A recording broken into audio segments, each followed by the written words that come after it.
welcome again to the session 3 of Media and Journalism webinars. Our topic today is navigating through transnational repression, censorship, and digital attacks. And the world has really now more autocracies than democracies for the very first time in over 20 years. And mostly reported practices of autocratization include governments' efforts on censoring the media and varying forms of repression towards civil society members or organizations frequently happen through digital means as well nowadays. And it is a dire reality, but a historic number of journalists, media members, civil society leaders are in sort of a hybrid warfare as well, in addition to the real-time conflicts and the dire forms of transnational repression, which really refers to states using globalization, their economic, political influence, or sometimes even diplomatic leverage to shrink the space of media members, even living in exile. So in session 1, we covered ethics of investigative journalism, covering cases from undemocratic nations. On Wednesday, our theme was the role of media literacy and how to set narratives in the age of polarization and disinformation. And now I have two terrific experts who will be covering and sharing their experiences, professional insights on maintaining integrity, reporting on such incidents, human rights violations, and we will particularly get an informative session as the senior researcher of the Citizen Lab will soon inform us about some of the available tools to combat this state of harassment. So we'll be covering digital tools to counter authoritarian narratives, examine some of the risks of displacement, and as noted, how to maintain journalistic integrity for truth telling. So first, I'll give the floor to Noura Al-Jizawi. She is the senior researcher at the Citizen Lab at the University of Toronto. She conducts comprehensive research on the intersection of technology, human rights, and global security, with a specific focus on targeted digital threats against civil society, digital authoritarianism, and transnational repression. Noura brings a unique perspective to her work, having been a prominent figure in the Syrian uprising and a survivor of abduction, detention, and torture. Noura completed her master's degree in global affairs from the University of Toronto's Munk School of Global Affairs and Public Policy. Currently, she serves as a board member of the Center of Victims of Torture and is a member of the expert group of Humanitarian Dialogue. She is also a member of the steering committee of the Just Tech and Migration Community. Noura's contributions to the field have been recognized by an Excellence Through Innovation Award presented by the University of Toronto for her work on Security Planner, a user-friendly platform that provides peer-reviewed recommendations for staying safe online.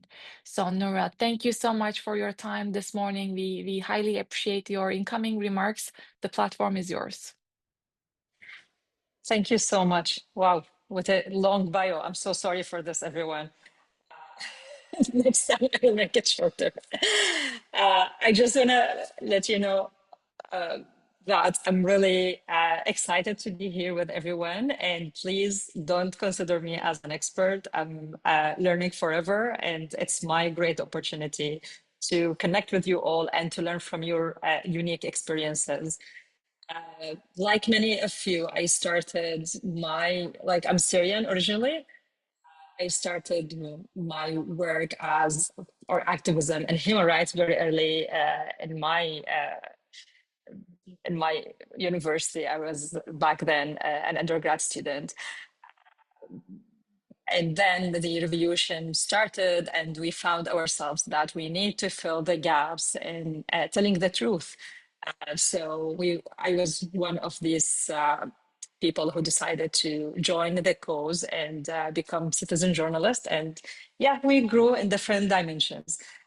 So I share so many things with you, and hopefully we can engage in this discussion more than I give the findings of our research. It's not the hat that I prefer to wear. Today, I'm gonna share some of our research findings on digital transnational repression, which is a growing phenomenon. I think I can share my slides, but please feel free to interrupt to say anything while I'm speaking, and I would love to make this session as engaging as we can. Can you see my slides? Can I have thumbs up or Yes, anyone? all good to Okay, go. great. Nice. So hopefully we can talk today about not only the phenomena and the depressing part of digital transnational repression. My heart is always in the places where we can really be more resilient and where we can fight back and seek justice and accountability and protect our communities. So just brief discussion for the Citizen Lab. Citizen Lab is an interdisciplinary research lab at the University of Toronto. We study the intersection of global security, cybersecurity in particular, human rights and privacy. And our work is all dedicated to support civil society, journalists, human rights defenders, and activists, whether in their home countries or in exile. So like people have been asking what's digital transnational repression and why we are talking about it now. I have to admit that there is no one definition by all researchers and activists reporting and working around DTR.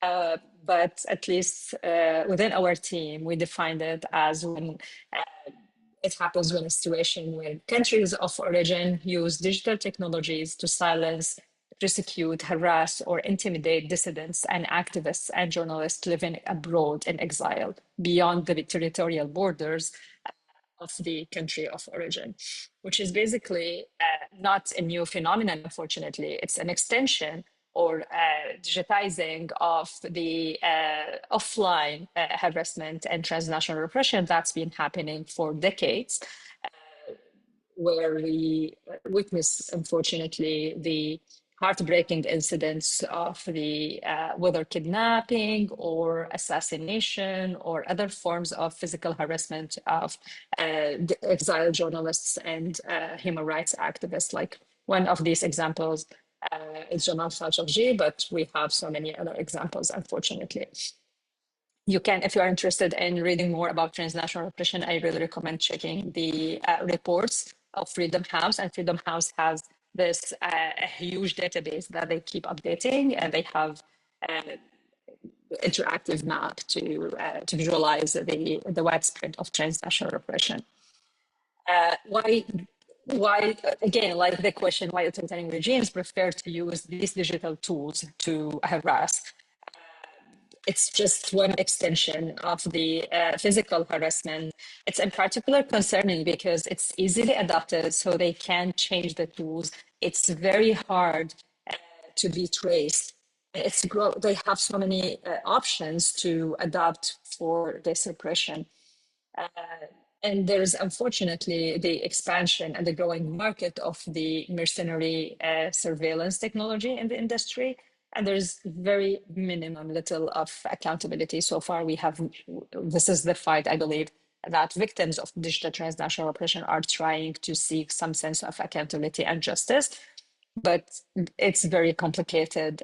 And for sure, one of the barriers is the forensic analysis of these threats, as well as the regulatory frameworks in the host states. And there's this rising environment of the digital security technology being used in transnational repression and social and political activism. So the more we get connected and interconnected as defenders and journalists globally, the more we are being unfortunately vulnerable. So there's always a downside for this technology in our hands, making us more vulnerable to all of these abuses. And one may ask, like, who are the targets of digital transnational repression, which is very legit question. Unfortunately, I think many of you, especially the ones who live in exile or travel sometimes out of their country of origin, There is this common misconception of exile and as a sense of safety or as a safe space, which is something I witnessed myself when I crossed the borders first, and then I found that so many of my colleagues, when we became in exile in Turkey and other neighboring countries of Syria, they started easing their security practices with the physical security as well as digital security. And unfortunately, that led into the exposure of some people on the ground who get targeted, harassed, and prosecuted, the leak of sensitive information, and other things. We can talk about them afterwards. The targeted individuals are basically journalists, human rights defenders, and activists living in exile. There's also this assumption of democratic environment that many people seek refuge in democratic countries, and there's this assumption, unfortunately, that democracy is something that we have granted, which unfortunately the painful reality it's not. We have to keep fighting for it even in the most democratic countries. And the refugees, immigrant communities in general, they have this intersectional identities, so that makes them more vulnerable versus their other peers who are journalists from these countries originally. And we're going to shed light more on this in the coming slides. So there's also these ideas about we heard that Jamal Khashoggi was assassinated. Saudi Arabia has access to sophisticated spyware. So basically, these ideas that we've been, or arguments that we've been hearing here and there, and or if you hear the statements from Western politicians, they keep just saying that Russia and China, they attack people on our territory. And in our research, we didn't conduct a comprehensive worldwide assessment, but we tried to talk to people. So we managed to interview 85 participants. And here's the map to show that it's really a global issue.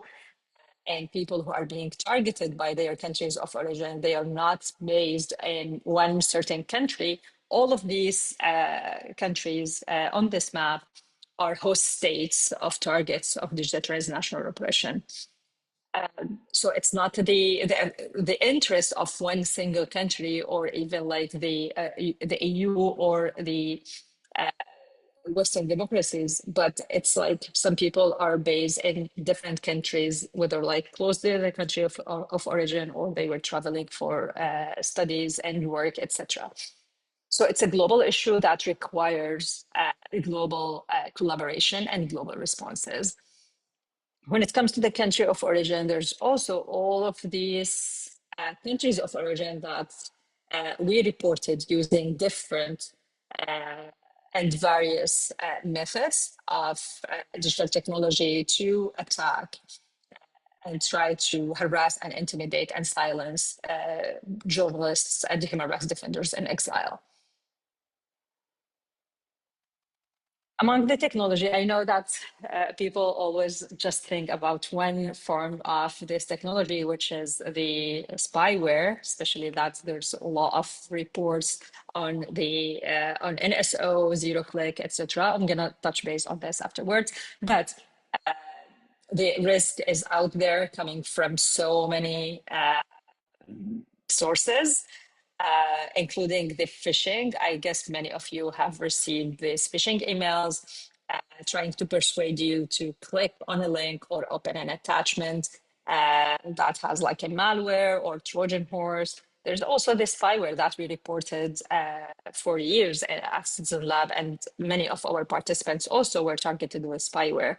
There's also the accounts takeover, basically when someone hack into your account and they change the password and start communicating with people using the account. SIM swapping, which is the most common attack or the most common vulnerability that we are observing.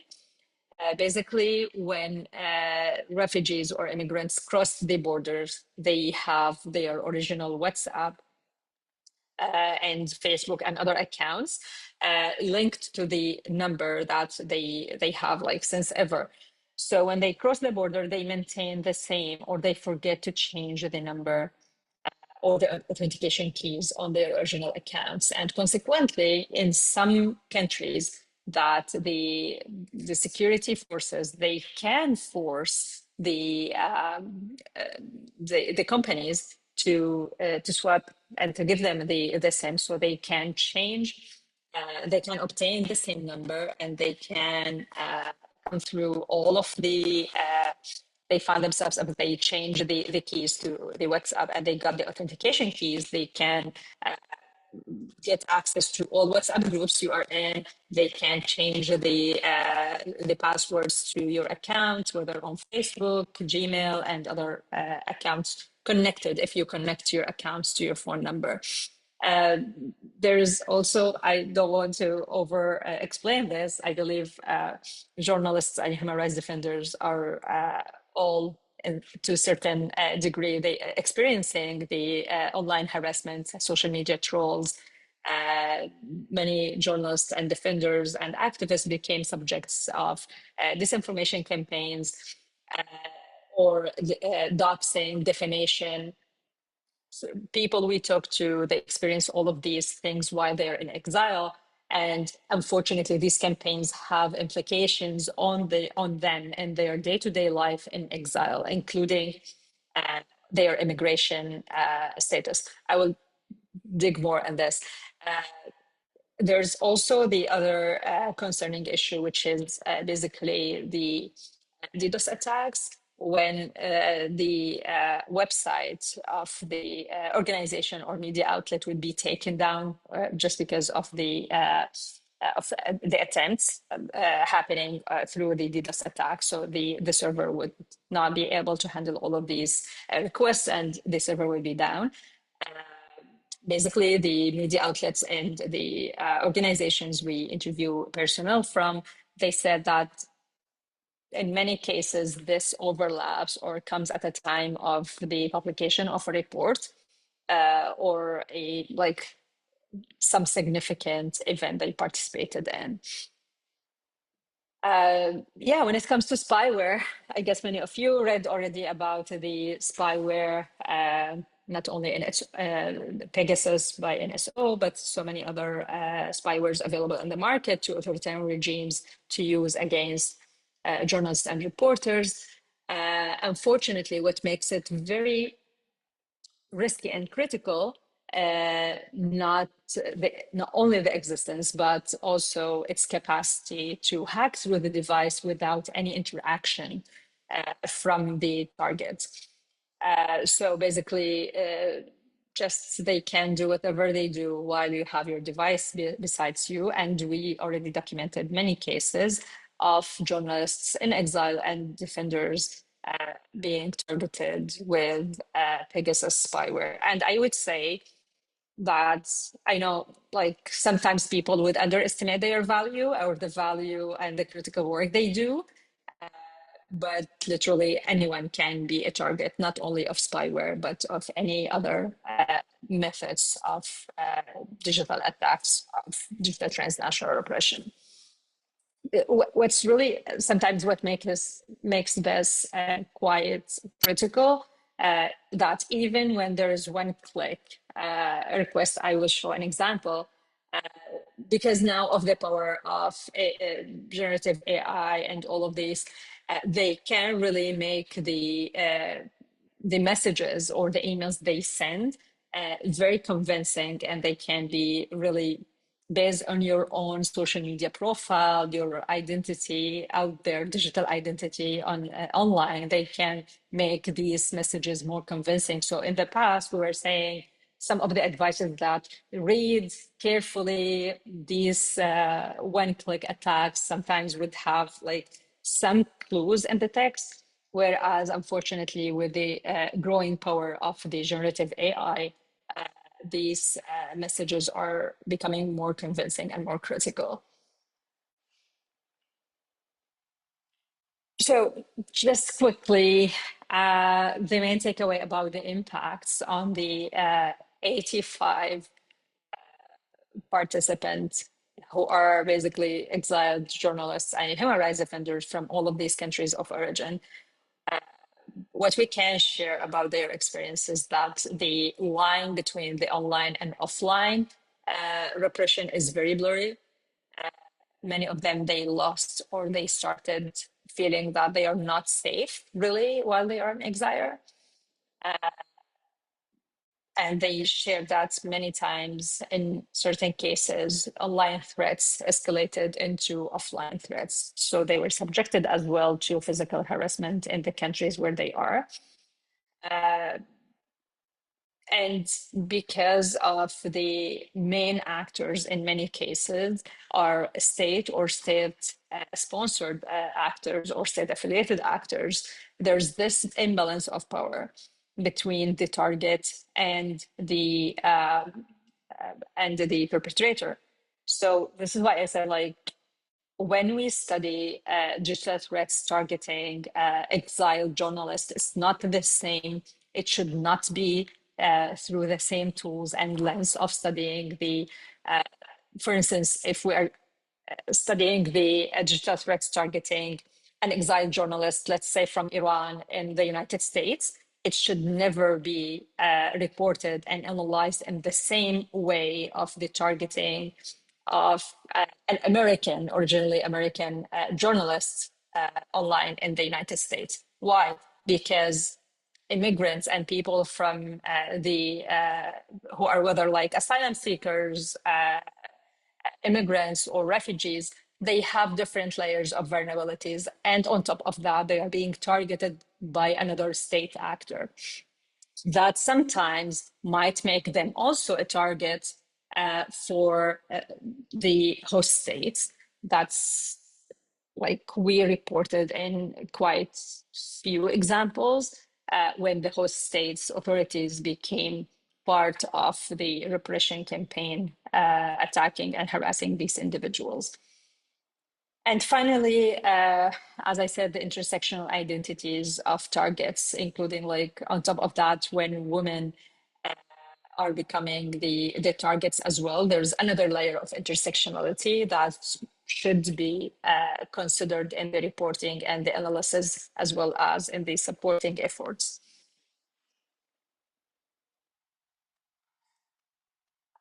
When it comes to the impact, I believe there are so many impacts that we reported on. You can read more about them in our reports, but I can summarize that there is absolutely a very significant negative impact on their physical and mental health.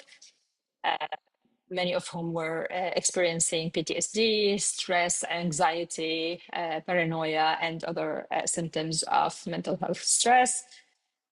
There's also, unfortunately, a negative impact on their career and professional life. There's this self-censorship that they have, like whether to double think before posting something online, or some participants said that they prefer not to post online or promote the events that they would participate in online. Some people started using other accounts, posting by like using pseudonyms or so many tactics that they developed to protect themselves in the way that they feel they had to do, while certainly we're fighting all of these threats alone. There's also the social isolation. I said alone because it resulted in social isolation, where people from the country of origin, the diaspora community, in many cases were afraid to show solidarity and support, or they decided to distance themselves from this target, whether out of fear or fearing the stigma, or because some of them became targets when they showed the solidarity, whether online or offline. And as I mentioned, when it comes to women, there are absolutely some specific and special negative impacts on women that we can talk about later. The negative impacts on relationship, including the unfortunately the relationship with the intimate partners, and sometimes the family members, all of them. And as I mentioned, the impacts on immigration and refugee status. Some people we talked to that they reported or they shared with us documents from their courts and refugee application, the asylum application, where some material from the disinformation campaigns was used against them in their asylum application. And one of the targets, she's a journalist herself, her asylum application was declined and she had a deportation order. Unfortunately, the appeals didn't work. So now there are some lawyers and organizations trying to help her to reallocate to another country.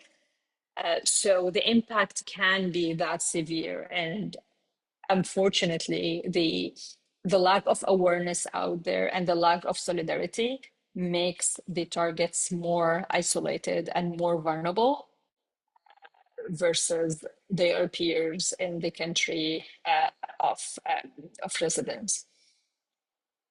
And on top of that, there is the fear of physical security. As I mentioned, the line between online and offline attacks is very blurry.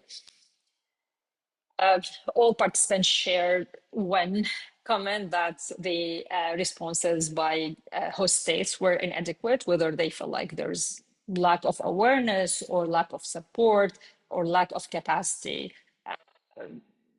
That most of the time law enforcement agencies as well as politicians in the countries, they don't know or they don't care or they don't show the same sense of urgency to support and to do something to stop these attacks. But when it comes to resilience, they said that they found alternatives or at least spaces where they can feel that they can break all of this isolation and stigma around them, which is basically coming from the support of family, friends, and support networks in the countries of residence. Some of them, like I always love to revisit this quote, I'm more determined. So yeah, always we say that solidarity is our effective weapon, and we can use solidarity to fight back, and we can be many together in the face of these growing threats. I will try to. This is the question. I don't know if anyone would just answer, or if you have any thoughts to add to this list about which is a very critical question in this discourse. What makes exiled human rights defenders and journalists more vulnerable to DTR?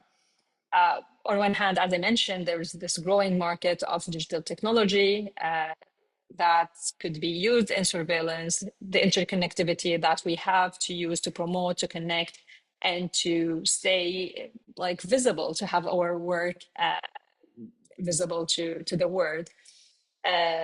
Lack of capacity, not all journalists and defenders are getting access to adequate and proper capacity building when it comes to digital security, the misconception of the safety of exile, lack of resources. I have a white paper I shared. You can get access to it, and hopefully you can use it in your advocacy work. That unfortunately, when it comes to supporting organizations and media outlets that human rights defenders in exile and journalists are affiliated with.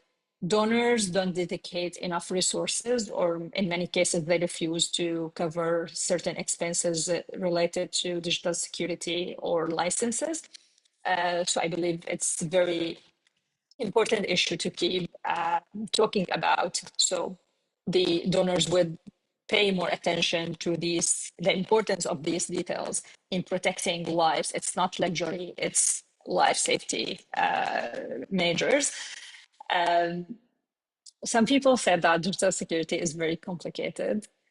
To a certain degree, we can agree on this, but when we can train ourselves to make it our day-to-day practices, it won't be that much complicated. It's just a matter of practice. And there are some digital rights organizations, they're trying to simplify. I know that sometimes the reporters or experts would use all of these fuzzy terms, etc. But when it comes to the practices, there are some organizations, and you can take a look at Security Planner, one of many.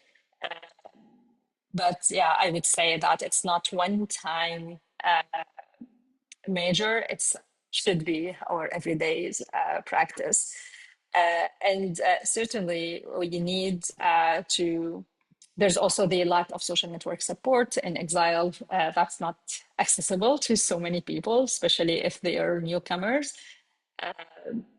And finally, the need to connect with sources. I will show one example of a journalist in exile who was. Nora, just a very kind reminder if we I can have summarize 5 in minutes, maybe right?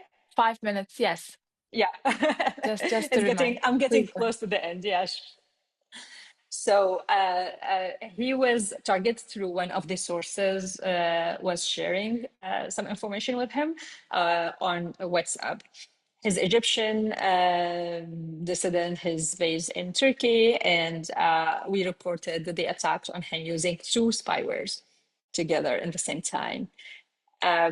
So basically, this screenshot is an image of a spyware link was sent to him by WhatsApp message from a legit source that he was connected with. There's also the other screenshot, like targeting the same person with another social engineered message from a source claiming to be like a real person sharing with him information to report on. So finally, what are the practical skills? I believe we have two approaches. One of them is the protection, plan ahead. I would say like the main rule, the golden rule in cybersecurity is zero trust. Question everything around you, question any link before you click on, even when a message is coming from someone you know, just read the link. Don't trust, don't take anything trusted for granted. Perpetrators might hack someone to hack you. And we are, as humans, we are very vulnerable to people in our social network. We are very vulnerable to our friends and colleagues. And we need really to work on increasing our digital security practices. In terms of responses, you know more than me the need of documentation. There's some digital rights organizations, they are brilliant. You can seek support from. I can share the list of this organization afterwards. And if you are an exile defender or journalist, you can seek legal and institutional assistance. And as I said, similar to our weapon in solidarity, advocacy, and awareness raising, I know it's really tough sometimes for targets to speak up, but we will never be here without the courage and the brave voices who decided to speak up and fight back and made digital transnational repression an issue on the radar of G7 and the White House and all of these host states. all of them, they address DTR and they're trying to navigate it. And as researchers, we couldn't take the credit for this. The credit goes for victims who decided to speak up and to fight back. And certainly you can use this fellowship, you can use all the brilliant organizations out there to build community support. It's not only like showing up here, it's not only about attending a webinar or a training, but it's also about how to connect with other peers and support each other's in times of crisis. And mental health, mental health, mental health, please stay well, take care of yourself, and any stress is legit. There's some kind of support that we really recommend, including the financial support. And here are the reports that I use. I try to summarize in this presentation you can get access to, and hopefully you find this helpful. And yeah, I'm looking forward to learn from you and yeah, discuss this. If you have any thoughts, please, here's my email. You can reach out to me anytime. Thank you. Well, Noura, thank you so much for this informative session. Many critical details that we all need to sink in, later on, try to go back, read, and so forth. And the things that you highlighted, just to recap, I think the missing forensic analysis and regulatory standards are creating a big crisis in the international human rights arena.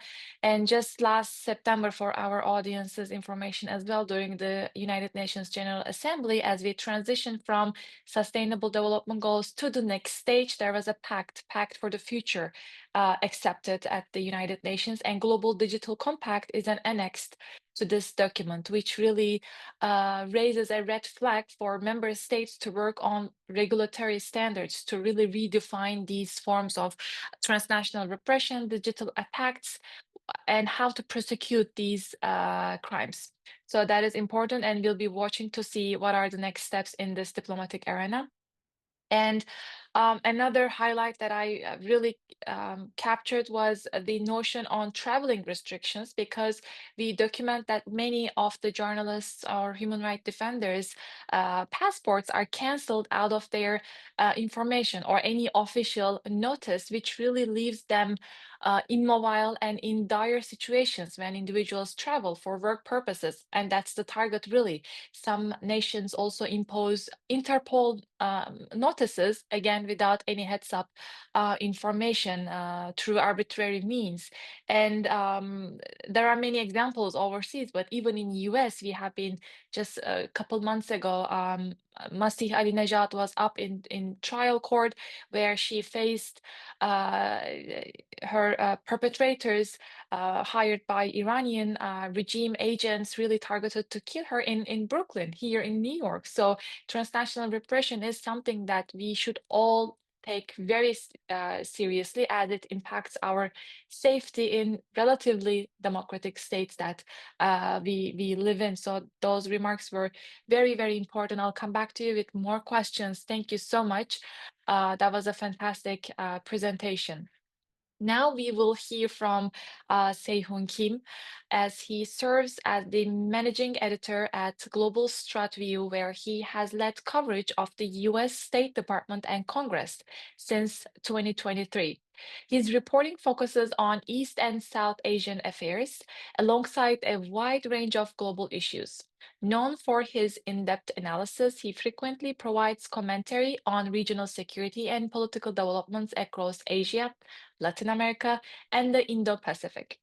In addition to his editorial role, Kim serves as Global Stratview's White House correspondent and is a credentialed member of the White House Press Corps.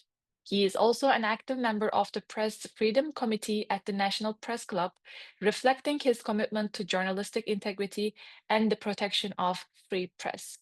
Through his reporting and public engagement, Kim continues to shape thoughtful discourse on US foreign policy and international affairs. Well, Sehun, the platform is yours now. Well, thank you, Cemre, for the kind introduction, and I also have to thank Noura for the incredible presentation. I don't know how I can top that, given the fact that everything that she said is extremely critical, and I would encourage everybody to go back to see the slide points the slide presentation, sorry, that Noura has provided, which actually leads me to my the first point of my discussion is that there is a a different climate for journalists, that has, I think, been in place for a few years now. But it is a different type. It is a different type of, let me call it a beast, that has different challenges that our forefathers, the generation before us, may not have faced before, which is the availability of mass information, and I would also emphasize the agendas, the different type of agendas that different governments may have, and even and I know I'm part of the media, but even a lot of my colleagues may have, right, in the whether in the White House press briefing room or anywhere else in the world where they are reporting. So the question is this: is that how do we differentiate what is true and what is not true? And unfortunately, there's really not a set answer for that, as many of you may know. And that poses another challenge in the sense that we don't really know what we're dealing with, and we don't really know what is in front of us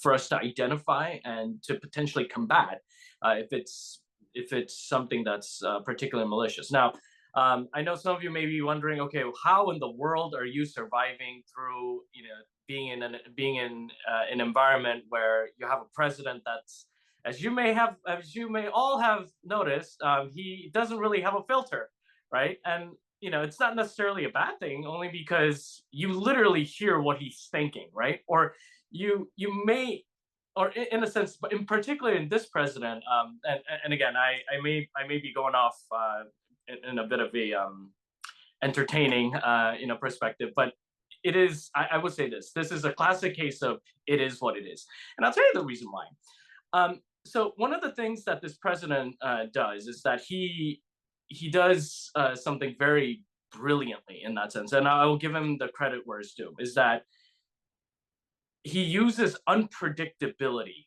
to achieve the goals of this administration. And we can argue whether the goals are a good thing or a bad thing, and I'm sure we can spend years on that topic. But I'll give you a particular example. One of the things that he has talked about right after he started his second administration is that the importance of economic balance throughout the world, which translates into, we've been having and let me just sort of summarize what he says in the style that he says it a lot of times when he's on TV. He says, we need a better deal, right? So what do you mean by we need a better deal? Well, that would mean that the US needs to be the benefactor of all of the trade that's going around, all of the economic activities that's going around. And in a sense, this is something that every country in the world strives to achieve. You're really looking out for the interest of the whole country, right? Unless you're a single party dictatorship that really just wants to make sure that you're in power, right? And also your families are taken care of in the future, which I will give you a bit of an example from our own analysis in a little bit. But this president actually uses this thing called an unpredictability, I would even say to a very large degree, brilliantly in this regard. And the classic example of that would be when he said, well, Xi Jinping is a great friend of mine. I'm sure many of you have heard of that, right? He said he's a good friend of mine since my last administration, and he said I get along brilliantly. And then a few days later, he slaps over 100% tariff, right, on Chinese goods. Then he says, okay, well, we can work something out with China. and he slaps on another 25%, and now and after that another 20%, amounting to 145% tariffs on Chinese goods, which drastically shifted our trade activities that really that may impact us for the long term. Now, again, you can argue that this is a bad thing in the sense that we wouldn't really have material goods that are readily available to us anymore in the same price that it did. But also looking at it from another point of view, it reduces it really, in a sense, reduces the opportunity for us to purchase goods that were a lot of times, and let's be frank here, produced by slave labor, a lot of times by Uyghurs who are in concentration camps, which has proven time and time again, right? So, that's the type of balanced point of view that that is, in a sense, within the United States, of course, I feel like is still available for us to see and make our own judgment of it. Now, that's probably the best description of what's going on in the U.S. is that, despite all of the positives that may come out of this, or even some of the negatives, we are dealing with a large level of unpredictability here.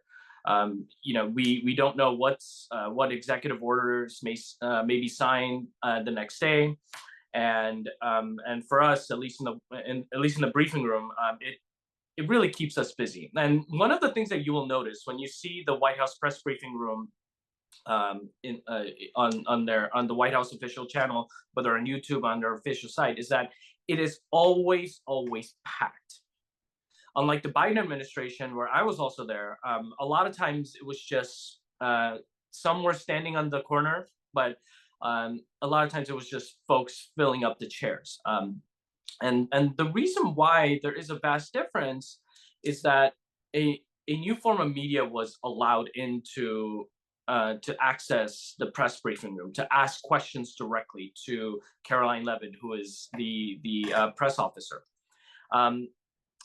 And one of the most interesting thing is that, despite the I would say the limitations of what we know as the mainstream media to the president, which is still in a sense there today, but the ground has been sort of enlarged to individuals that define themselves as the media. So we have YouTube influencers, we have independent news sites, and I will have to confess is that the publication that I work for, we are an independent news site that we had a place in the Biden administration also, but we also, and before as well, but also we have a lot more of a ground to cover it with the president. So personal story, going back to the repression of journalists overseas, and I think Noura did a fantastic job, covering this, is that yes, there are in fact journalists that are held overseas. One of them that I've been personally been advocating for, his name is Austin Tice, who has been held in Syria for the last, I think now 13 years. I've met his family and I've interacted with the teams that are really trying all their best to get him out. But I am proud to say that after the start of the second Trump administration, and because of the widening of the new media ground in the White House, I was actually invited to go into the Oval Office and directly ask a question to President Trump. It was a very, as you can imagine, it was a very intimidating environment. But one of the things that I did was, one of the things that was going on to my mind is that, well, I can ask about Iran, I can ask about North Korea, I can ask about the trade, but maybe the best thing to do at this point is to provide an opportunity for the president to say what's going on with Austin Tice. Every president since President Obama has been trying to get him out, and for one reason or the other, it's been impossible.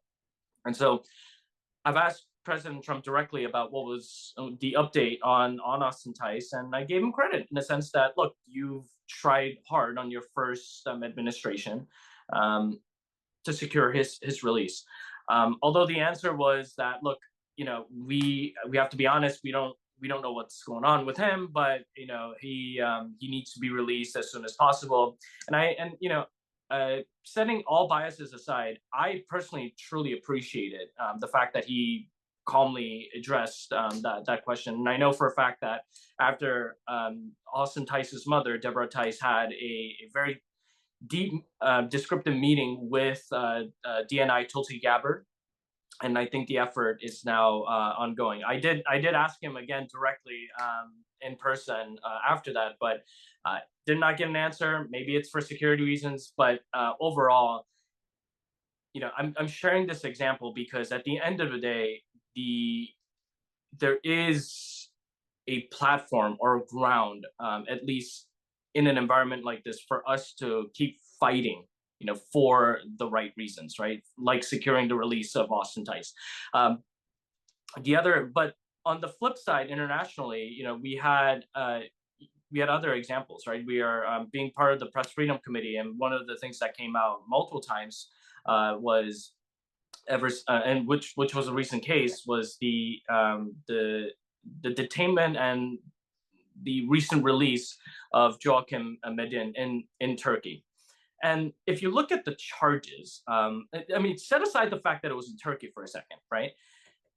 Those charges were that he insulted the president and was covering something that was negative about what was going on in the country. And that could be applied to many other nations out there, like North Korea, right? If you try to do that, you would be shot, or that you would vanish, right, within the country, right? Or that if you try to do this Iran, the same exact thing, right? Russia, it's the same exact thing as well. And thank God we were able to secure the release of people like Evan Gershkowitz and also Kromasheva.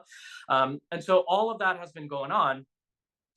But, it really is, in a sense, we're dealing with two different beasts here, in the sense that we're dealing with an unpredictable beast that sometimes would do things like shutting down Voice of America and Radio Free Asia, which was a huge deal, right? And many of you know, many of you are in countries that with individuals that really hold on to the news that come out of Voice of America, right? And when it became silent, it was a bigger deal than people realize, even here, right? But also at the same time, you have a new media ground that's growing. Some argue that it's media that's that has a bias favor towards President Trump, which a lot of times is true. But also at the same time, we have a platform where people challenge that here. Unfortunately, in many parts of the world, we do not have that, and I think Noura's presentation showed that brilliantly, in the sense that there is a great amount of disinformation attack on individuals that are simply just trying to do their jobs, right? DDoS attack, for example. Information age, going back to my first point, information age has proven to be a great tool and a great weapon against journalists at the same time. A great tool for us to gather information, but the twisting of those information and attack towards that information to silence those journalists who are outside of our comfort zone. That has become a lot more rampant around the nations.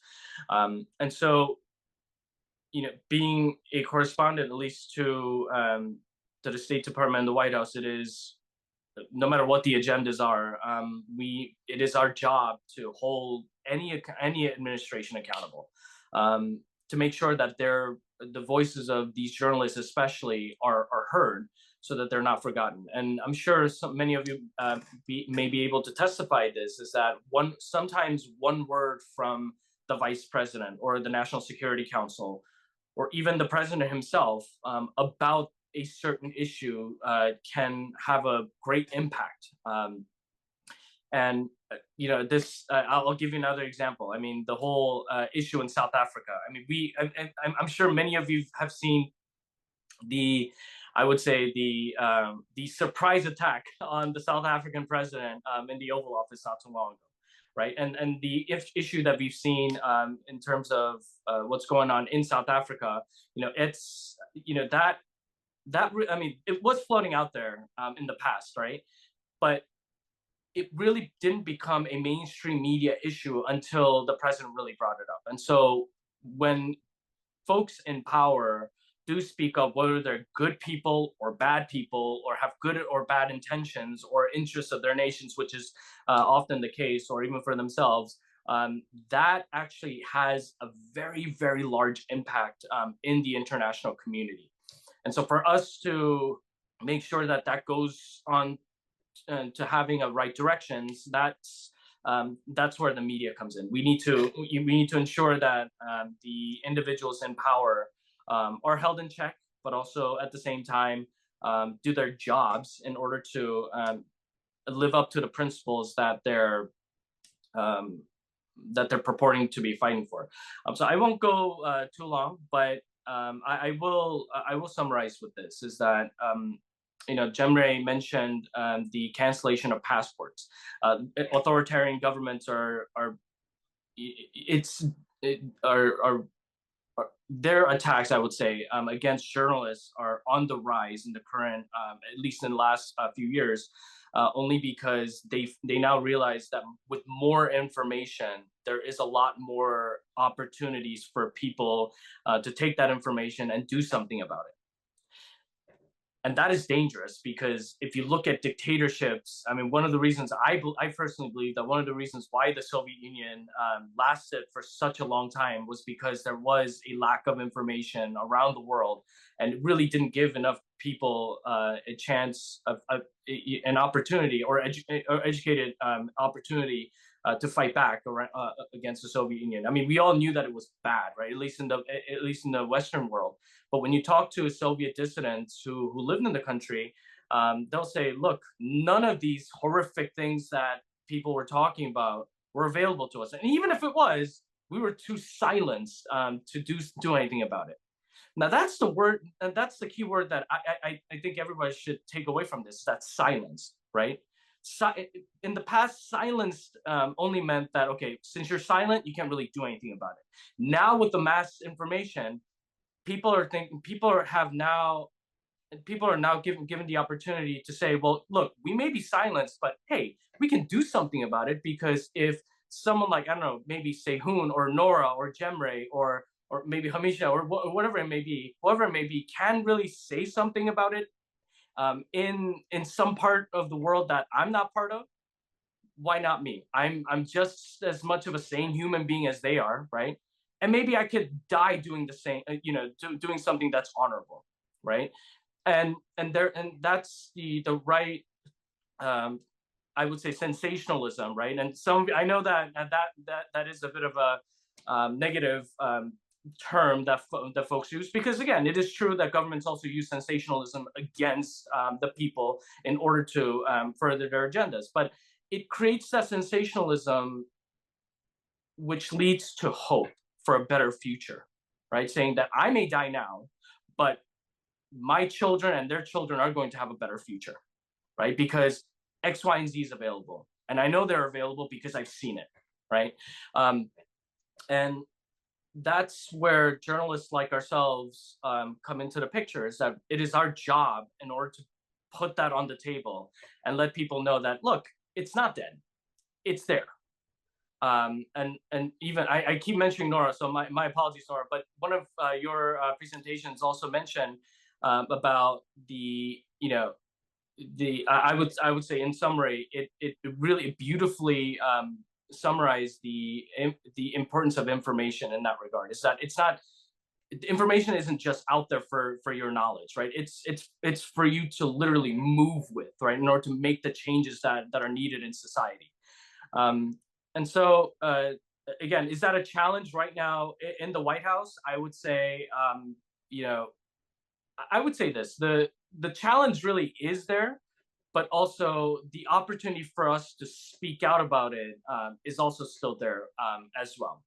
And so, in conclusion, I would say that yes, we may be working in different platforms, but since all of our mission is essentially the same, I think we need to. It's high time that journalists need to be uplifting each other, and that we need to be collaborating even more than before in this age where such challenges are brewing. And again, evil comes in many forms, and evil always mutates into a bigger evil.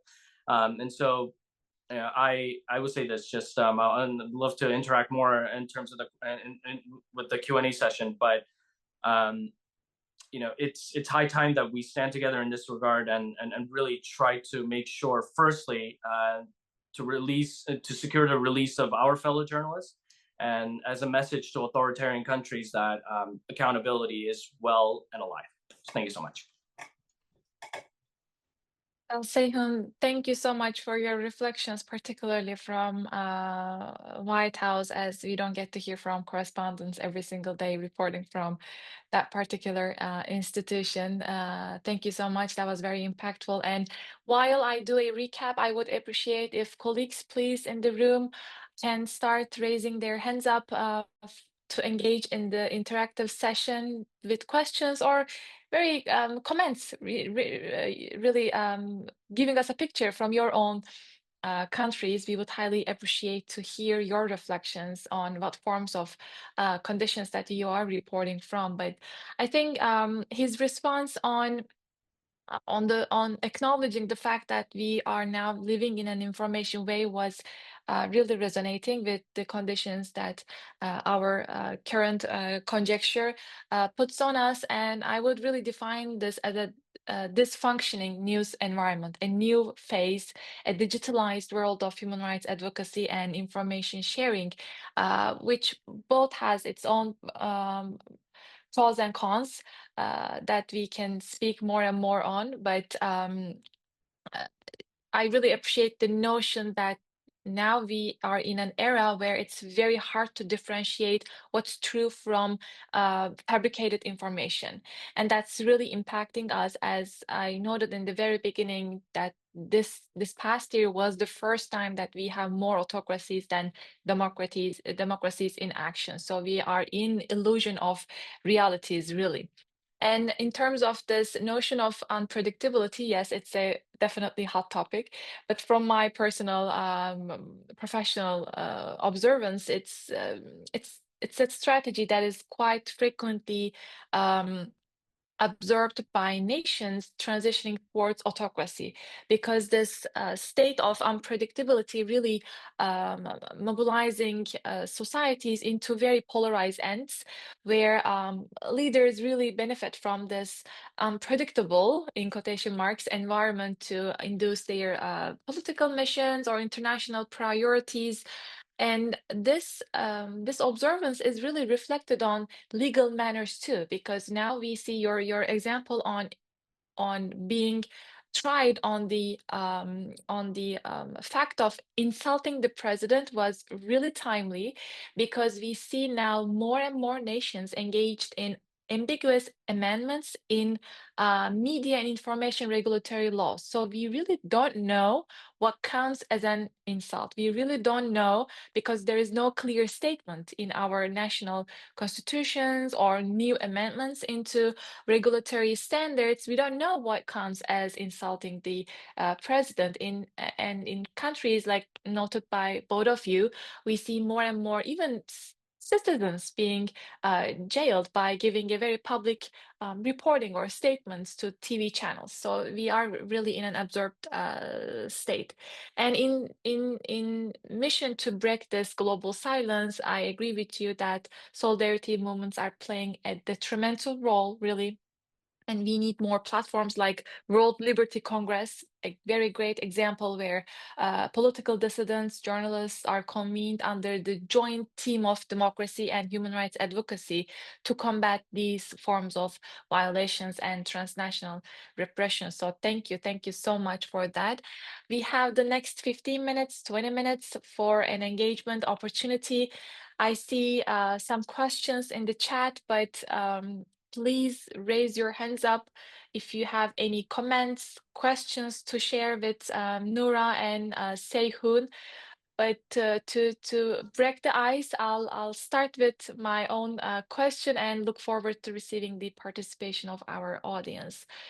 So I want to ask you both about your opinion on the latest status of this rising trend of closure of Twitter accounts and YouTube accounts, because this is a very very famous trend of now embraced by autocratic regimes. And the sad thing is that for a meeting, I was prepping some notes and just checked the recent report launched by X, former Twitter, and it noted that about 80% plus 80% rates that they receive from governments, inquiring closures are accepted.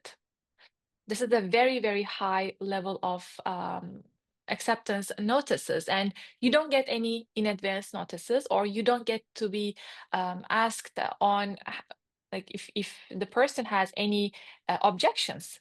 The decision is given, your account is closed, and you see what you can do later on, which is quite hard to twist this status the other way around. So what do you think? Do we have tech leaders enough on board to support our work, journalism and human rights advocacy? Or do we see more and more rising trend of a collaboration within tech leaders and governments? Either of you, take the lead. Noura, do you have anything? You go first. Okay. Well, I'll tell you this. Having sort of indirectly met Elon Musk myself, I'll tell you that one of the first things that comes into people's minds is that why is an executive of Twitter, right, walking in and out of the White House all the time? And I can attest to this because I've personally seen him getting on Marine One, which those really cool it's really cool, by the way, like the really cool helicopters that presidents ride, right? I've seen him going in there with President Trump, and I'm sure they have their own reasons for it.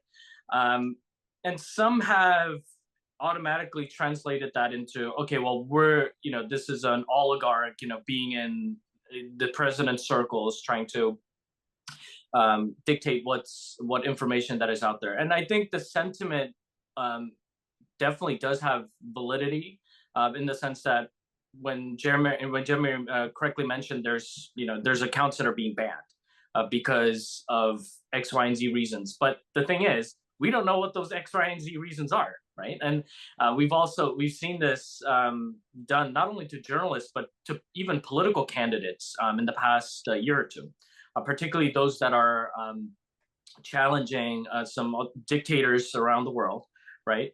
And so, and I'm sure everyone here can figure out what those examples are. But the thing is that as a society, I think it's a reflection of where we are as who we are right now. I think we have gotten to a point where we don't really, as a society, and maybe the present participants excluded, I hope, is that as a society, we've gotten to a point where we really don't realize that, censoring one person is, and you look at it deeply enough, is essentially the same principle that could be applied to you the next day, right? And that's something that we haven't quite figured out as a society now. But also there is a very valid conversation that comes out after that, is that some have argued, well, it's a private platform, right? And although I have very, very strong feelings against this one particular individual, I will not even name who he is because I think I'll probably burst out into my own opinions, which I'm pretty sure that none of you want to hear. But the founder of Facebook, right? He said, well, hey, if you don't want to use Facebook, and he said this in a congressional hearing, by the way, which he was subpoenaed to be there. But he said, well, look, if you don't want to use Facebook, there are other platforms for you to use. And I hate to say this, but he's right in that regard. It is a private platform. But also it's a private platform that has a massive amount of influence over society. So I think we're trying to grasp where we are in that conversation. Many have suggested, well, since it has such a big presence in our society,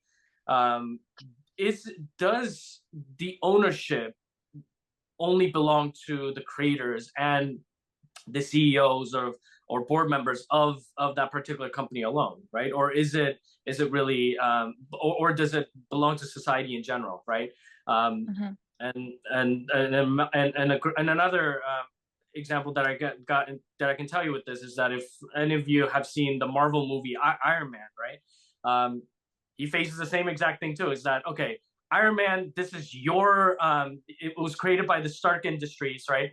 But since it's doing all these things in society, right? Shouldn't it now belong to the American people? So we haven't really, again, going back to my previous point, is that we haven't really figured out where we are in that regard. And I think before we go further ahead with this, I believe there has to be a societal consensus in order to lay down the grounds as to, you know, what we should do with tools like Twitter, for example, right? Mm-hmm. But does that mean that, you know, Twitter should be able to give a hand, whether willingly or unwillingly or knowingly, unknowingly, to tyrants across the world? No, I mean, I think it's a very big hypocrisy that the Iranian leader Khamenei still has an open account on Twitter, right? When a political candidate that's challenging a rightful political candidate that has a lot of support, by the way, in the country, that's challenging Erdogan in Turkey is banned, right? Do I think that's a right thing? No. Do I think it's a right thing that companies will say, oh, well, it was a glitch. It was just a small time mistake in our part, when it clearly shows political motivation to a certain degree. And so, you know, I feel like that's probably the challenge that we will always be facing, unless I think we can all just come together as a society to really define, you know, what beast we're dealing with. Again, it's a beast because it can either harm us or we can actually tame it, right? To a degree where it will be helpful to all of us now and in the future. Yeah, but just to note, the imprisoned mayor of Istanbul's Twitter account is closed as well recently, and both his Turkish and English accounts with millions of followers. He's a very legitimate political leader who won the election, not even once, but a couple times already. And we actually do know the reason behind this, Seyhun. The notices that people receive from Twitter and YouTube, it says threat to national security.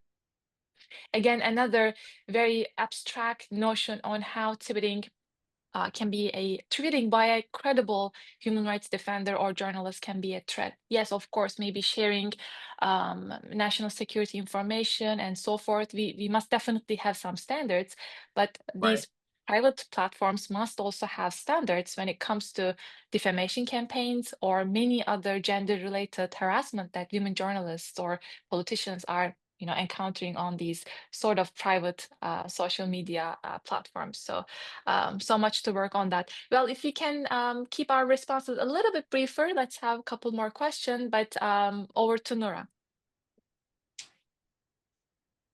Yeah, I just want to highlight two main issues concerning.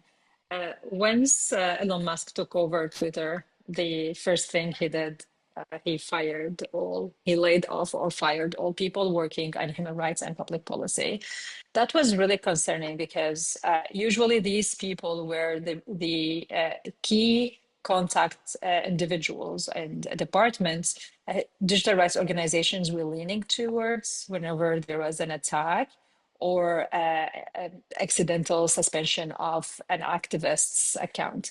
Whereas since Elon Musk took over, that was over, unfortunately. I'm not saying that Twitter was brilliant before. I'm shadow banned on Twitter since 2015. So I have all of my grievings with Twitter for a long time ago, but just working with the digital rights organization, it was obvious. The other thing I believe challenging is the lack of human capacity working on these reports and receiving all of these mass reportings and where whenever as humans we're trying to report something about our accounts, there's no another human in the back end to receive our reportings. And this automation, without addressing the experience and the satisfaction of users, is really concerning. It's not only about how we're receiving the reports, but as you mentioned, is also about how to respond to the reportings on gender-based digital threats targeting women journalists and the human rights defenders, which is devastating. But whenever all of these women try to report the harmful content, they receive the same robotic message that nothing in this content violates our policy. So what violates the policies, and how these algorithms are assessing all of these reports and responses. So it's something that we can discuss for hours, I would say, but this is the main two concerns that I have. Please Thank ask you more so much. questions. Very, very timely. Well, I want to ask if Jude from Kenya is available to join us to ask his written question. Jude, if you're available, please unmute yourself, join on board. One last call, I'll read it out for you. Okay. Well, he notes his appreciations to our presenters, Noura and Hoon. So the question is, are there any legal frameworks in place to prevent national repression? And if yes, are they being effective? So I'll just quickly answer that. The answer is no, because we don't have, that falls in the area of jurisdiction. That also falls in the area of a simple question, right? That countries often ask. We have different rules here, and it's our sovereignty. And so that's in a working progress. And unfortunately, I don't see that becoming a reality for at least another few decades, if we don't step up to our game.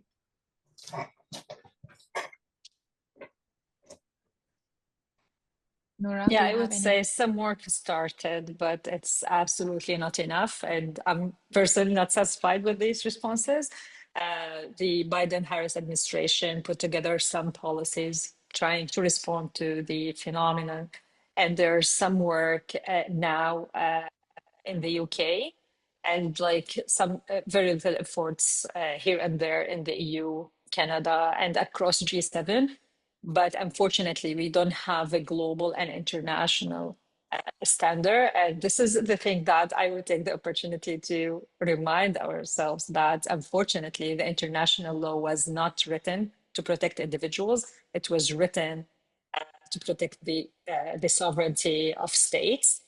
But I always try to remember Mr. Kofi Annan when he insisted on the sovereignty of individual and the need to protect the individual as one of the means to protect the sovereignty of the state. So an attack on one individual is an attack on the state, and hopefully in a few decades we will find things in a better place. Thank you. Well, I see Jude's camera is on. Do you have any follow-up comments? If you want to join? Yes. All good. All right. Thank you so much. Well, I see a comment by Lerato, if available.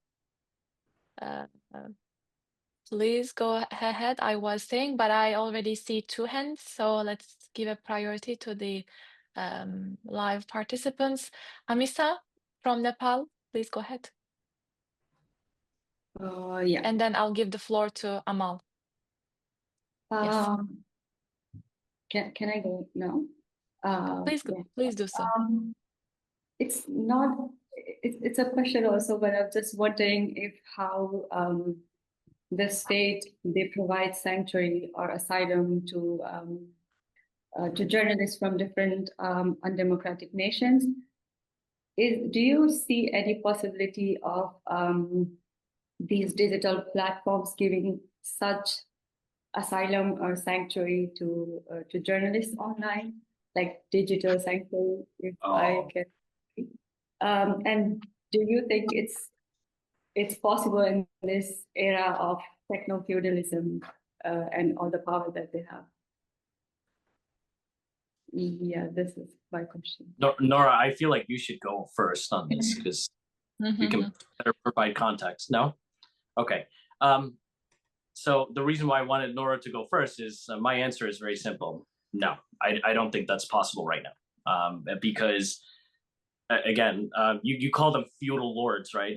But they call themselves private entrepreneurs, right? And at the risk of sounding bad, right? They'll say, well, tough luck. That's what they'll tell you.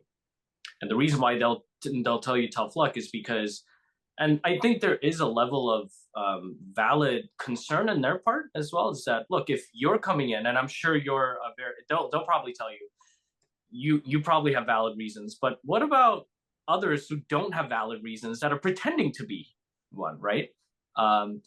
So I guess that's another conversation that we have failed to initiate as a society. And, honestly, unfortunately, when we really should have something that you have suggested, that it's not available because we haven't addressed it as a society.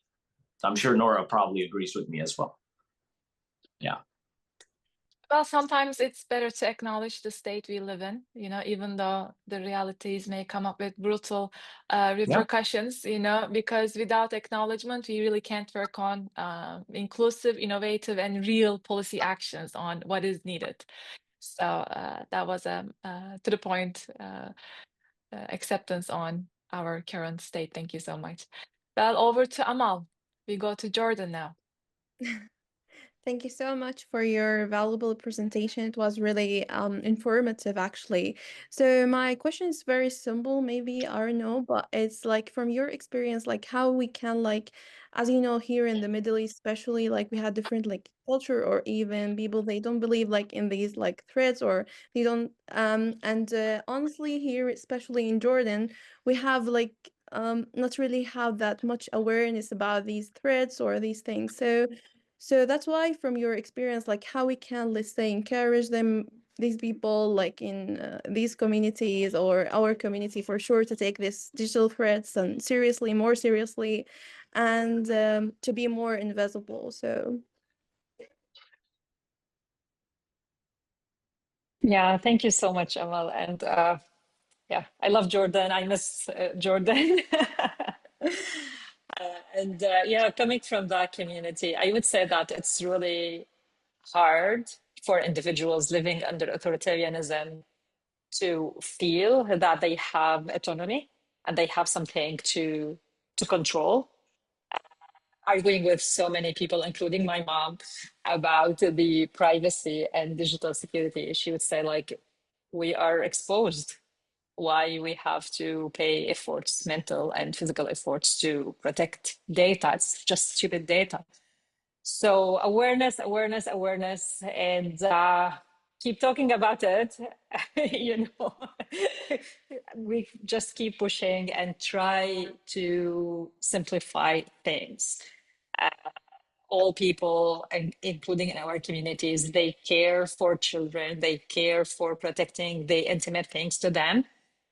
So just try to bring it through a different perspective. And coming from the activism background, meet people where they are. And I always try to avoid shaming and putting individuals under pressure.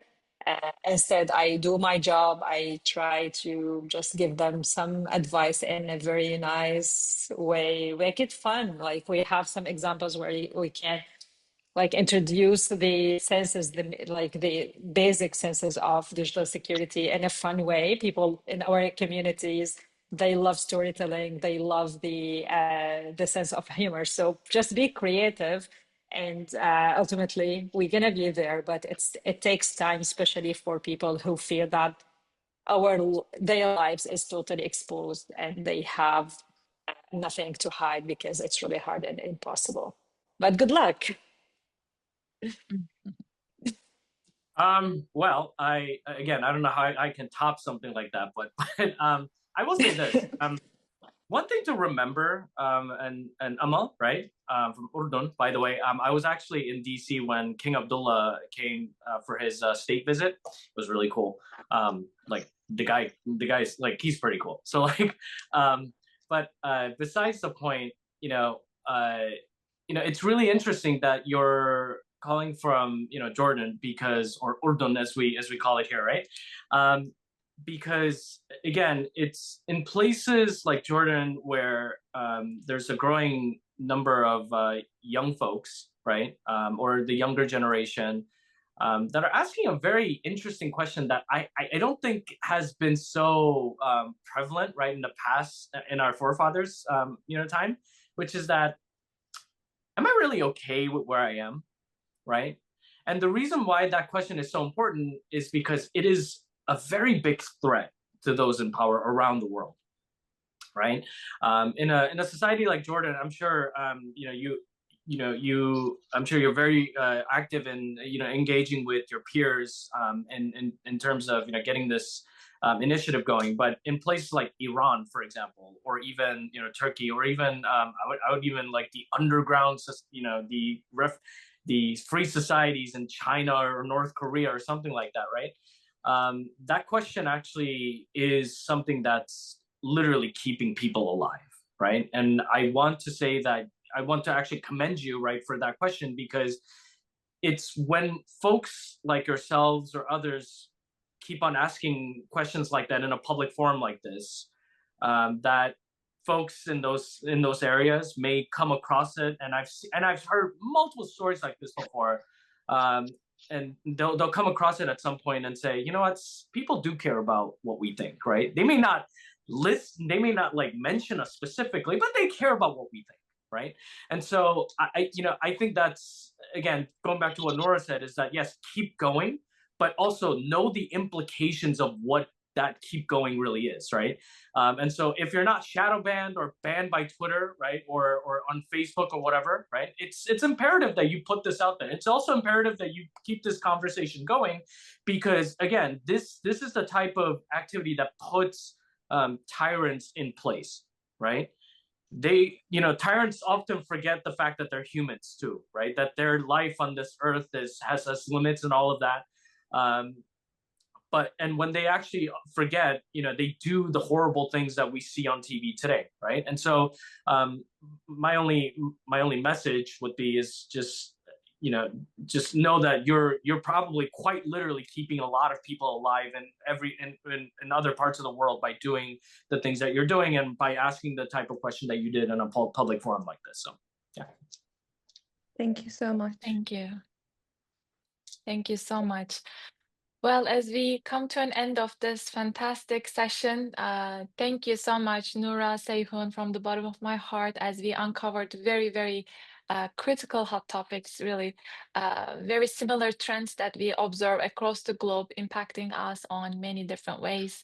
So I highly appreciate your professional expertise shared with the audience here. And I see a couple more questions, but please feel free to reach out to our expert speakers, as their social media accounts were shared. And if they allow us, we can share their email addresses as well to remain in touch with, say, Hoon Kim, based in Washington, D.C., and Noura Al-Jizawi from Toronto.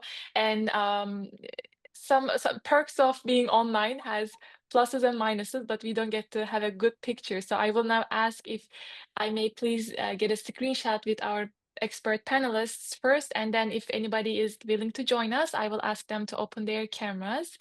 So I'll just count down from 3 for our speaker's picture. 3, 2, 1. Thank you. And now to gallery view. If anybody is looking forward to join us, please do so. Open your cameras. And just to note, pictures will be shared online. So if there are any concerns, I'll ask you to keep your cameras off. All right. Well, 3, 2, 1. Thank you. Well, I think on page 2 we have some more individuals, so give me a sec. 3, 2, One.